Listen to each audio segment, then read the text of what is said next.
എന്നിട്ടിപ്പോ അവൻ എവിടെയുള്ളത്? ഫ്രണ്ടിന്റെ വീട്ടിലാണോ അതോ ഏതെങ്കിലും ഹോസ്റ്റലിലാണോ?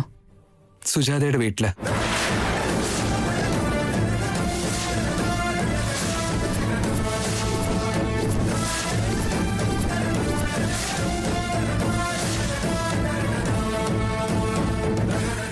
സുജാതയുടെ വീട്ടിലോ?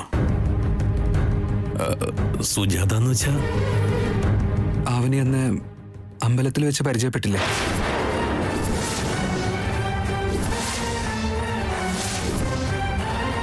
ഒരു തവണ നമ്മുടെ വീട്ടിലേക്ക് വന്നിരുന്നു.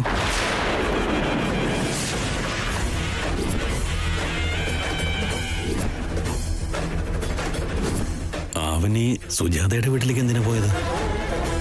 ഏതെങ്കിലും ഹോസ്റ്റലിൽ നിൽക്കാൻ വരുന്നില്ലേ? ഹോസ്റ്റലിനേക്കാളും അറിയുന്നവരുടെ കൂടെ ആകുമ്പോ അതല്ലേ സേഫ് അച്ഛ. അവള് ചെയ്ത കാര്യങ്ങളൊക്കെ മറന്നിട്ട് നിങ്ങൾ നന്ദികേട് കാണിച്ചില്ലേ അവളോട്? അവളെ സ്നേഹിക്കുന്ന ആൾക്കാരുടെ കൂടെ നിൽക്കുമ്പോ അവൾ ഒറ്റയ്ക്കായി പോയിട്ടില്ല എന്ന് തോന്നല് എപ്പോഴും ഉണ്ടാവും. ആവണി സുജാതയുടെ വീട്ടിൽ നിൽക്കുന്നത് അത്ര നല്ലതല്ല ശ്രീ. അവളോട് അവിടുന്ന് മാറാൻ പറ. ഇവിടുന്ന് പുറത്താക്കിയതുപോലെ എല്ലാ സ്ഥലത്തുനിന്നും പുറത്താക്കാനുള്ള അധികാരം അത് നമുക്കില്ല അമ്മേ. അവന് സുജാതയുടെ അടുത്ത് തന്നെ ഉണ്ടാവും. അവൾ അവിടെ നിൽക്കുന്നതില് നിങ്ങൾക്കൊക്കെ എന്ത് നഷ്ടമുള്ളത്? സുജാതയുടെ പേര് പറഞ്ഞപ്പോ നിങ്ങളൊന്ന് ഞെട്ടുന്നത് ഞാൻ കണ്ടായിരുന്നു. ആ സുജാത ഒരു ചുരുളഴിയാത്ത രഹസ്യമായി കിടക്കുവാണല്ലോ. അവളെ കുറിച്ച് പറയുന്ന ഓരോ തവണയും നിങ്ങൾക്കിടയിൽ എന്തോ പാസ്റ്റ് ഉള്ളതുപോലെ, അത് നിങ്ങൾക്ക് ഞങ്ങളോട് പറയാൻ പറ്റാത്തതുപോലെ ടെൻഷൻ ആവുന്നത് കാണുന്നുണ്ട്. അനാവശ്യമായിട്ട് നിങ്ങൾ വെറുതെ ഓരോന്ന് ഊഹിക്കാൻ നിൽക്കണ്ട. അവനിക്ക് ഈ വീട്ടിൽ എന്തായാലും സമാധാനം ഇല്ല. ആ സുജാതയുടെ വീട്ടിലെങ്കിലും മനസ്സമാധാനായിട്ട് നിന്നോട്ടെ.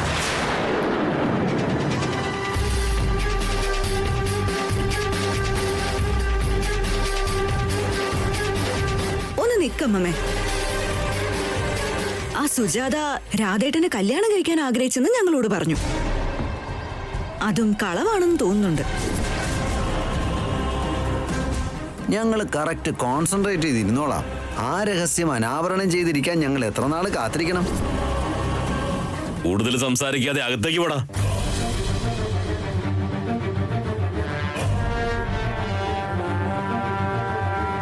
വലിയ പ്രശ്നങ്ങളൊന്നുമില്ലാതെ അതങ്ങ് ഒഴിഞ്ഞു പോയെന്നല്ലേ നമ്മൾ കരുതിയത്. അതിപ്പോ ഇങ്ങനെയാവൂന്ന്. അവന് സുജാതയുടെ വീട്ടിലാണെങ്കിൽ ഏതെങ്കിലും ഒരു നിമിഷം അവള് നമ്മളെ കുറിച്ച് സംസാരിക്കും. അത് കഴിഞ്ഞ് എന്തൊക്കെ പ്രശ്നങ്ങളുണ്ടാവും.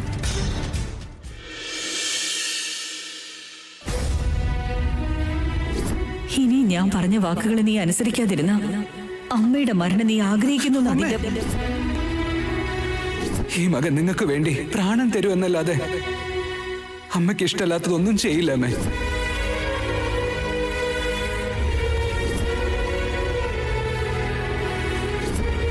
നടന്ന കാര്യങ്ങളൊക്കെ ചേച്ചി അറിഞ്ഞു കഴിഞ്ഞാൽ ഒരുപാട് ബുദ്ധിമുട്ടുകളുണ്ടാവും. സുജേ, സുജേ. ശ്രീകരേട്ടൻ ഇപ്പൊ അങ്ങ് പോയതല്ലേ ഉള്ളൂ. വീട്ടുകാരോട് സംസാരിച്ചു വന്നതാകുമോ? സുജേ. അവനി ആരാ പുറത്ത് വന്നേന്ന് നോക്ക്. ശരി ചേച്ചി.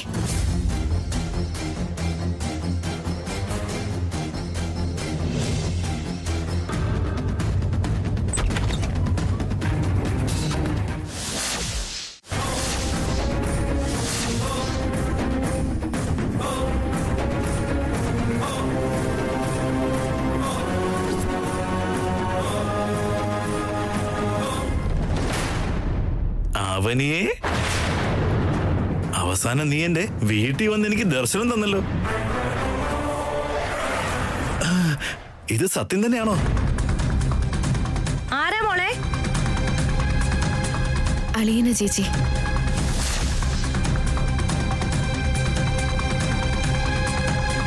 അതേ ചന്തം, അതേ രൂപം. നിനക്കൊരു മാറ്റവും ഇല്ലല്ലോ.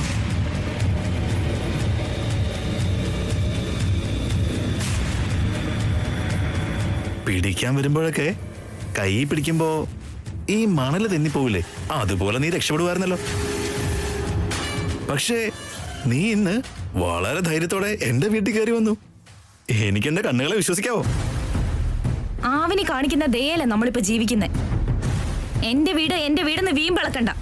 ഓ ആയിക്കോട്ടെ, വീട്ടിലെ ഗൃഹനാഥൻ ആണുങ്ങൾ തന്നെയല്ലേ, അതൊന്ന് ഓർമ്മിപ്പിക്കാൻ വേണ്ടി പറഞ്ഞു എന്ന് മാത്രമേ ഉള്ളൂ. ചുരുക്കി പറഞ്ഞ മണൽ ഉരുണ്ടുരുണ്ട് അവസാനം കടലിൽ തന്നെ എത്തി. ആവിനി ഇപ്പൊ കല്യാണം കഴിഞ്ഞ കുട്ടിയാ. നമ്മളോടൊപ്പം കുറച്ചു ദിവസം നിൽക്കാൻ വേണ്ടി അവൾ ഇങ്ങോട്ട് വന്നത്. മുമ്പത്തെ പോലെ എന്തെങ്കിലും വേണ്ടാത്ത പണി ചെയ്താ നീ കത്തി എടുത്ത് എന്റെ കഴുത്തി വെക്കും, അത്രയല്ലേ ഉള്ളൂ. എനിക്ക് ഓർമ്മയുണ്ട് പൊന്നെ, ഇടയ്ക്കിടയ്ക്ക് എന്റെ ആവശ്യത്തിന് പൈസ മാത്രം തന്നാ മതി. അവളുടെ വഴി അവക്ക്, എന്റെ വഴി എനിക്ക്. നിനക്ക് ഇഷ്ടമുള്ള അത്രയും ദിവസം ഇവിടെ നിന്നു ആവനി. ഇനി ഒരു പ്രധാനപ്പെട്ട വിഷയത്തിലേക്ക് വരാവനി. ഫംഗ്ഷനിൽ വെച്ച് ഞാൻ നിന്റെ കെട്ടിയവനെ കണ്ടു. അന്ന് ഏതോ ഒരു കമ്പനിയിൽ ഒരു ഫംഗ്ഷൻ നടന്നില്ലേ?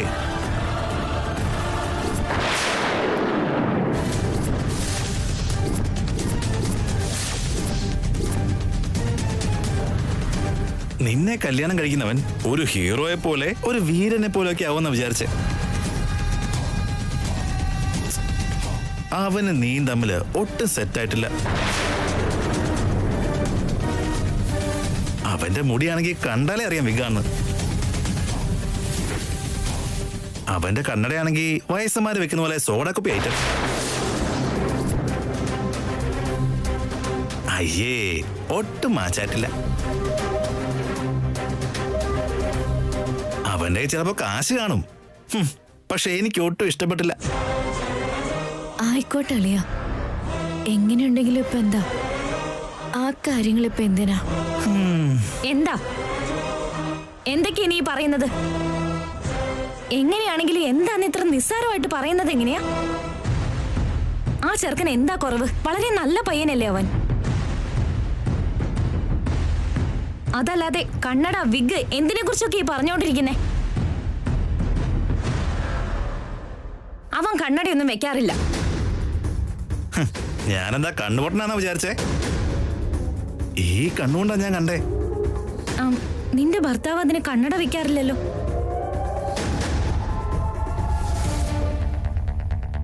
വെക്കാറില്ലേ ചേച്ചി? അന്ന് ആ പരിപാടിക്ക് വന്നപ്പോ വെച്ചായിരുന്നല്ലോ. നീ എന്തിനാ കള്ളം പറയുന്നേ? കുടിയനെ പോലെ വെറുതെ ഓരോന്ന് പറയല്ലേ. ആ പയ്യനെ കുറ്റം പറയാൻ പാകത്തിന് നീ ആരാ? തോന്നിവാസം പറയരുത്. ആരെ കുറിച്ചാ ഇപ്പൊ നീ പറഞ്ഞോണ്ടിരിക്കുന്നത്? അവന്റെ ഫോട്ടോ കാണിച്ചു കൊടുക്ക്.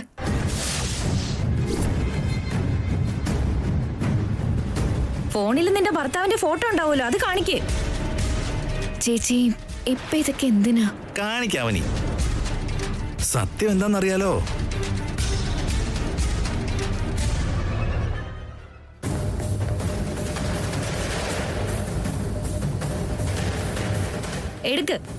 എടുത്ത് കാണിക്കാൻ.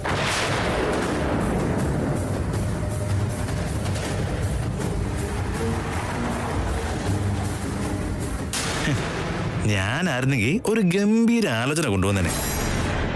പെട്ടെന്ന് കാണിച്ചു കൊടുക്ക്.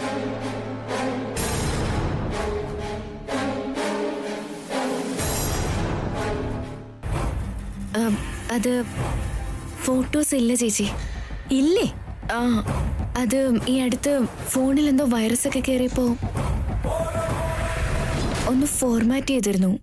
അപ്പോ ഫോട്ടോസ് ഒക്കെ മിസ്സായി പോയി.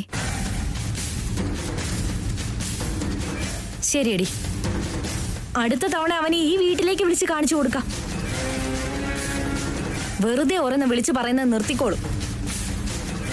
എങ്കിലാവട്ടെ, ഞാൻ എവിടെങ്കിലും വെച്ച് അവനെ കാണുമല്ലോ, അപ്പൊ ഞാൻ അവനെ പോയി കണ്ട് സംസാരിച്ച് ക്ലിയർ ആക്കും.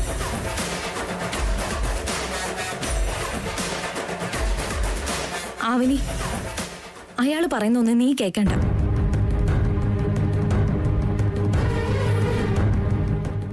രാധാകൃഷ്ണനെ എന്റെ ഭർത്താവെന്ന് അളിയൻ കരുതിയിരിക്കുന്നത്.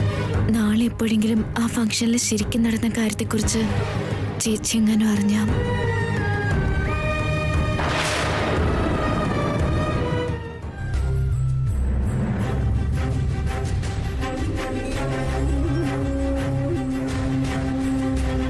ഏട്ടാ, എന്തു പറ്റി വേദവതി? ദാ സുജാത.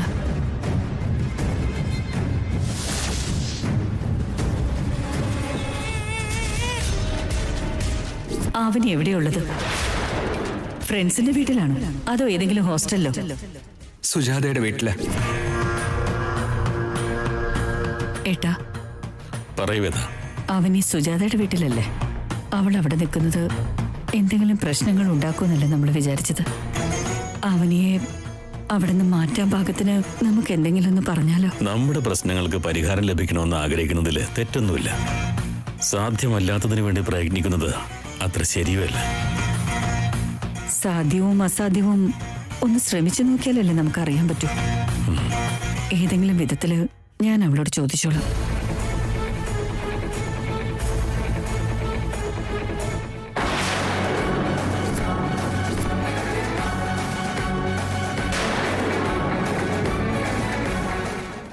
ഒരുപാട് കാലമായല്ലോ. നിനക്ക് സുഖാണോ? ഇതെന്താ സ്നേഹം ഒലിക്കുവാണല്ലോ. ഇത് എന്തൊരു അത്ഭുതം ഈ കാണുന്നേ. അന്ന് നിനക്കൊരു അനിയത്തിയുണ്ടെന്ന് പറഞ്ഞിരുന്നില്ലേ? അവളെ കാണാനുള്ള ഒരു അവസരം ഞങ്ങൾക്ക് കിട്ടിയിട്ടില്ല. അവൾക്ക് സുഖാണോ? വലിയ വീട്ടിലെ മരുമകളാണെന്ന് പറഞ്ഞില്ലേ? അവള് സുഖമായിട്ടിരിക്കുന്നു. നിങ്ങളെ പോലെയുള്ളവരൊന്നും അല്ല. അവൾക്ക് കിട്ടിയത് നല്ല അച്ഛനെ അമ്മയാ. കുറച്ചു ദിവസം നിൽക്കാൻ വേണ്ടി അവളിപ്പോ വീട്ടിലേക്ക് വന്നിട്ടുണ്ട്. അല്ല, എന്റെ വീട്ടിലെ കാര്യങ്ങൾ എന്തിനാ നിങ്ങൾ അറിയുന്നേ? നിന്നോട് ഞങ്ങൾക്കൊരു കാര്യം പറയാനുണ്ട്. ആ സ്നേഹം ഒലിക്കുന്നത് കണ്ടപ്പോഴേ എനിക്ക് തോന്നി. മകന്റെ കല്യാണത്തിന് വീണ്ടും എന്തെങ്കിലും യാഗം ചെയ്യാനുള്ള പ്ലാൻ ഉണ്ടോ? ഇരുട്ടിൽ ഇങ്ങനെ തപ്പേണ്ട കാര്യമുണ്ടോ? അതിനെക്കുറിച്ചല്ല മോളെ. അതിപ്പോ ഞങ്ങളുടെ വീട്ടില് ഞങ്ങൾക്ക് അറിയാവുന്ന ഒരാളുടെ അനിയത്തി അതിഥിയായിട്ടുണ്ട്. ആ കുട്ടിയുടെ പേര്... നിങ്ങളുടെ വീട്ടിൽ ആരെങ്കിലും വന്ന് നിൽക്കുന്നത് എന്തിനാ പറയുന്നേ? നിങ്ങളുടെ വീട്ടിലെ കാര്യങ്ങൾ എനിക്ക് അറിയേണ്ട കാര്യമില്ല. അതല്ല മോളെ, ആ കുട്ടി ഇപ്പൊ എവിടെയുള്ളേന്ന് വെച്ചാ എനിക്ക് കേക്കണ്ടെന്ന് ഞാൻ പറഞ്ഞു കഴിഞ്ഞാ അതേ പാട്ട് വീണ്ടും പാടാൻ നിൽക്കണ്ട. എന്നിട്ട് മകന്റെ കല്യാണക്കാരി ഇപ്പൊ എവിടെ വരെയായി? ഭഗീരഥ പ്രയത്നങ്ങൾ നടന്നുകൊണ്ടിരിക്കുകയാണോ? നിങ്ങൾ എന്തൊക്കെ പ്രയത്നങ്ങൾ ചെയ്താലും എന്റെ ശാപം നിങ്ങളെ ഒരിക്കലും വെറുതെ വിടില്ല. നിങ്ങളെ കാണുന്ന ഓരോ നിമിഷവും നിങ്ങൾ എന്നോട് കാണിച്ച അന്യായ ഓർമ്മ വരുന്നേ. അതുകൊണ്ടാ വീണ്ടും വീണ്ടും എനിക്ക് നിങ്ങളെ ശപിക്കാൻ തോന്നിക്കൊണ്ടിരിക്കുന്നത്. എന്നെ പോലെ വേറെ എത്ര പെൺകുട്ടികൾക്ക് നിങ്ങൾ ആശ കൊടുത്തിട്ടുണ്ടാവും? കാണുമ്പോഴൊക്കെ നീ ഇത് തന്നെയല്ലേ പറഞ്ഞോണ്ടിരിക്കുന്നത്? ഞങ്ങൾ ഇതുവരെ ആരോടും ഒരു അന്യായവും കാണിച്ചിട്ടില്ല. ഞാൻ പറയും. എനിക്ക് ജീവനുള്ള കാലം അത്രയും ഞാനിത് പറയും. നീ എത്ര യാഗങ്ങൾ നടത്തിയാലും നിന്റെ മകന്റെ കല്യാണം ഈ ജന്മത്തിൽ നടക്കില്ല. നിങ്ങൾക്കത് സാധിക്കില്ല. മാനസികമായി നിങ്ങൾ തകർന്നു പോകുമെന്നല്ലാതെ നിന്റെ മകന്റെ കല്യാണം നടക്കാൻ ഞാൻ സമ്മതിക്കില്ല. ഇത്രയും കാലം ഞങ്ങളുടെ മകന്റെ ജീവിതത്തിൽ ഒരു തടസ്സം ഉണ്ടായിരുന്നു. അതുകൊണ്ടാണ് ഇത്ര വൈകിപ്പിച്ചത്. ഇപ്പൊ ആ കുട്ടി അതിന്റെ വഴിക്ക് പോയി. ഇനി എന്റെ മകന്റെ കല്യാണത്തിന് ഒരു തടസ്സവും മുന്നിലില്ല. എന്റെ മകളുടെ കല്യാണം കഴിഞ്ഞാലും നിങ്ങളുടെ മകന്റെ കല്യാണം നടക്കുന്നത് സ്വപ്നത്തിൽ പോലും കാണാൻ നിങ്ങൾക്ക് കഴിയില്ല. നിങ്ങൾക്ക് പറ്റുമെങ്കിൽ നിങ്ങൾ ചെയ്തു കാണിക്കേ. നിങ്ങൾ എന്നെ വിളിച്ചില്ലെങ്കിലും ഞാൻ ആ കല്യാണത്തിന് വരും. ഇന്ന് ഞങ്ങളുടെ ക്ഷണത്തിന് വേണ്ടി നീ തയ്യാറായിട്ടിരുന്നു. ചുമ്മാ പറഞ്ഞങ്ങ് പോകാതെ വേദവതി ചേച്ചി. നിങ്ങൾക്ക് ഞാൻ 1 മാസം സമയം തരാം. നിങ്ങൾ നിങ്ങളുടെ മകന്റെ കല്യാണം നടത്തി കാണിക്കേ. ഞാൻ നിങ്ങളുടെ മുന്നിൽ തല കുനിച്ചു നിൽക്കും. അതിന് പറ്റിയില്ലെങ്കിൽ എന്റെ മുന്നിൽ നിങ്ങൾ തല താഴ്ത്തണം. എന്റെ കാല് പിടിച്ച് നിങ്ങൾ തോറ്റുപോയിന്ന് സമ്മതിച്ചാ എനിക്ക് ഒരുപാട് സന്തോഷാവും. ഒരിക്കലും അത്രയ്ക്ക് തരം താഴില്ല ഈ വേദവതി. എന്തൊക്കെ നേരിടേണ്ടി വന്നാലും 1 മാസത്തിനുള്ളിൽ ഞാൻ എന്റെ മകന്റെ കല്യാണം നടത്തിയിരിക്കും. എന്താ ചാലഞ്ചാണോ? ചലഞ്ച് തന്നെ. എന്നാൽ ആ ക്ഷണപത്രത്തിന് വേണ്ടി ഞാൻ ഇനി കാത്തിരിക്കുന്നുണ്ടാവും. നീ കാത്തിരുന്നു. നീ തപസ് ചെയ്താലും അത് നടക്കണമെങ്കിൽ ഈ ഒരു ജന്മം മതിയാവില്ല.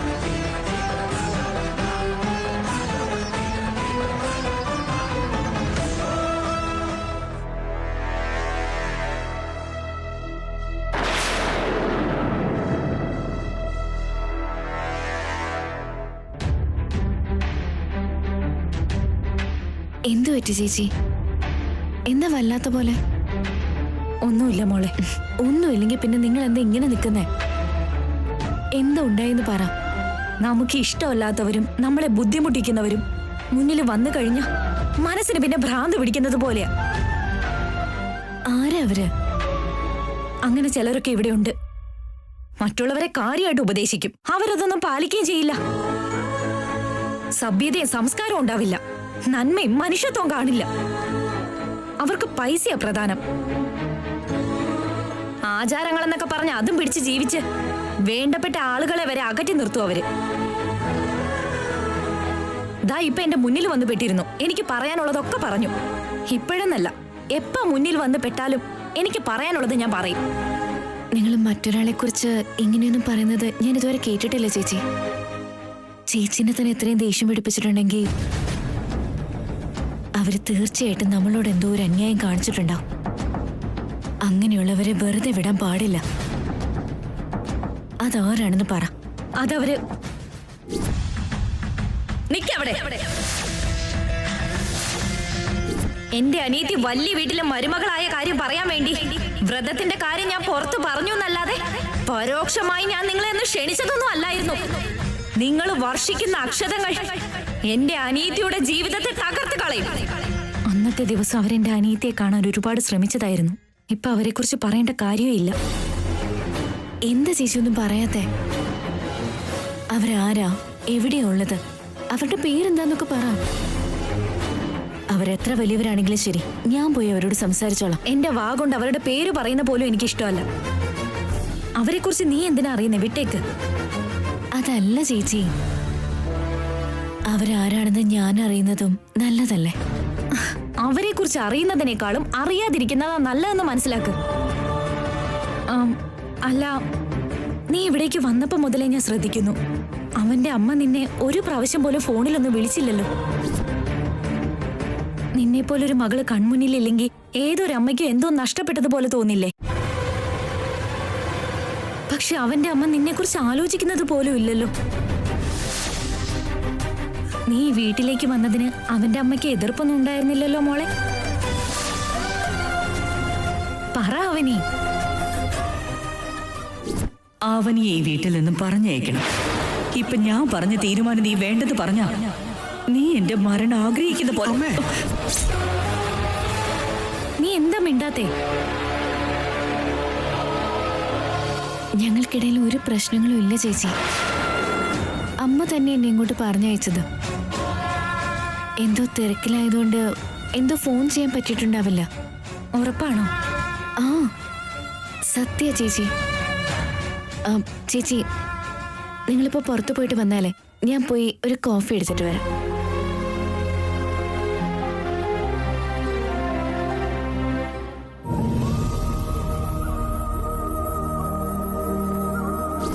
ഇതിനൊരു പരിഹാരം ലഭിക്കുന്നത് വരെ ഒരു മാറ്റം ഉണ്ടാവില്ല. ദയവേത് നിങ്ങൾ ഇവിടുന്ന് പോകും. ഇത് നിങ്ങൾക്കുള്ള അവസാനത്തെ അവസരമാണ്. ഞാൻ പറഞ്ഞതുപോലെ ചെയ്യട്ടെ. അവള് ഗുഡ് ന്യൂസിന് വേണ്ടി കാത്തിരിക്കുകയായിരിക്കും. ഇപ്പൊ ഞാൻ എന്ത് പറഞ്ഞാലും അവളെ സന്തോഷിപ്പിക്കാൻ പറ്റില്ല. പക്ഷെ എനിക്ക് അവളോട് സംസാരിച്ചേ പറ്റൂ. ഫോൺ ചെയ്താ അവൾ എന്നോട് സംസാരിക്കുമോ?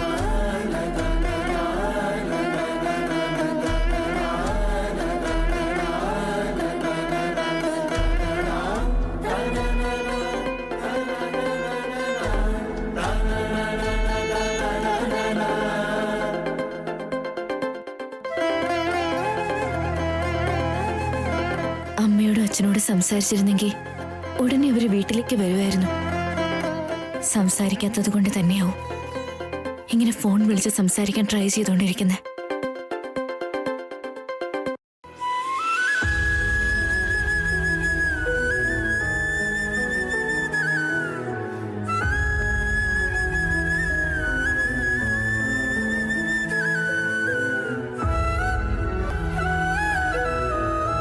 എന്നോടുള്ള ദേഷ്യം കൊണ്ടായിരിക്കും ഫോൺ സ്വിച്ച് ഓഫ് ആക്കി വെച്ചത്. അവനിയോട് എങ്ങനെയെങ്കിലും സംസാരിക്കണം. അദ്ദേഹം ശുഭവാർത്തയുമായി വരുന്നതുവരെ സംസാരിക്കാതിരിക്കാൻ കഠിനവ്രതം ചെയ്യണം.